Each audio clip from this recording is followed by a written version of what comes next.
Georgia, what are you doing? Are you a good dog? There's the turkey I killed this year. Down in the Arkansas River bottom. Got nice spurs on him. Big old beard, I think it was 9.5. Here's the shell I killed him with. That cool little Mountain Abs logo. Pretty bird though. Here's Miriam that I shot. The episode where my camera died. Michelle and I redid the whole kitchen. White cabinets, they were oak before, concrete countertops. Changed the pantry door, all the lighting fixtures are new. Here's our boat. Fits in the garage.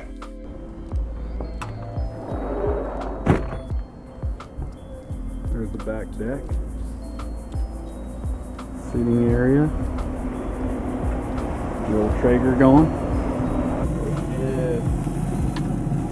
Put the old chicken there. So we're finally done with some projects around the house and it's time to get back to fishing. So Michelle and I are headed to Lake Mcconaughey this weekend and we're going to try to go for walleye, wiper, striper, white bass, crappie, catfish, just kind of see what we can run into out there. It's been, I think, 4 years since I've been to Lake Mcconaughey, but if you guys have never been, it's 22 miles long, 4 miles wide.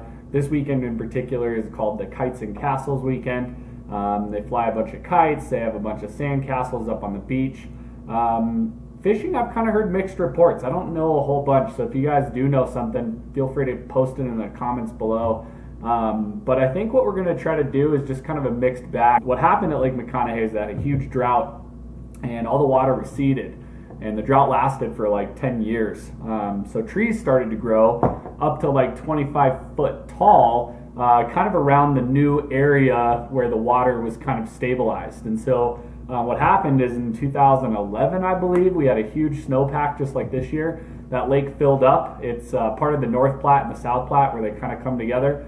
So that lake filled up and got super, super full and buried all those trees. So now the walleyes and the wiper and all the big predatory fish, they're using those trees to kind of hang out and attack and kind of subdue bait fish as it works its way, across those trees or through the trees, and they're using that for cover. One of the techniques in Mcconaughey that was used pretty regularly was when they really couldn't figure out a way to drag through the trees and get to the fish. So what they started doing is pulling bass baits over the tops of the limbs and sometimes on the sides of the trees. They're bouncing those spinner baits off of the sides of the trees.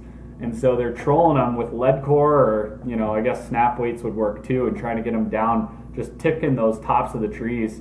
And the walleyes were loving that. A lot of tournaments were won using that technique. So we might do a little bit of that.